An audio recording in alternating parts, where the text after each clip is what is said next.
পুঁই শাকের অসাধারণ এক রেসিপি, পুঁটি দিয়ে পুঁই রেসিপি। দেখতে থাকুন পুরো ভিডিওটা। তো পুঁই শাকটা আমি কেটে নিয়েছি, ভালো করে ছুলতে হবে। এইদিকে দুইটা আলু দিয়েছি ছোট ছোট, আর একটা টমেটো দিয়েছি, আর মাছটা কেটে সুন্দর করে ধুয়ে নিলাম।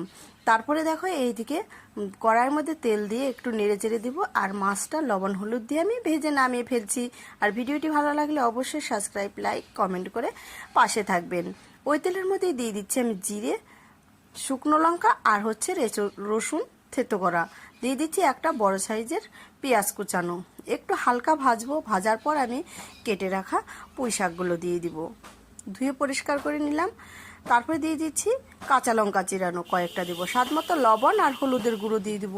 আবারও আমি নেড়ে চেড়ে দিব। এদিকে মশলা দিচ্ছি আদা, রসুন, শুকনো লঙ্কা, জিরে, ধনে আর হচ্ছে মোহরি দিয়েছি অল্প। আর এই মশলাটা পেস্ট করে সুন্দর করে আমি দিয়ে দিব।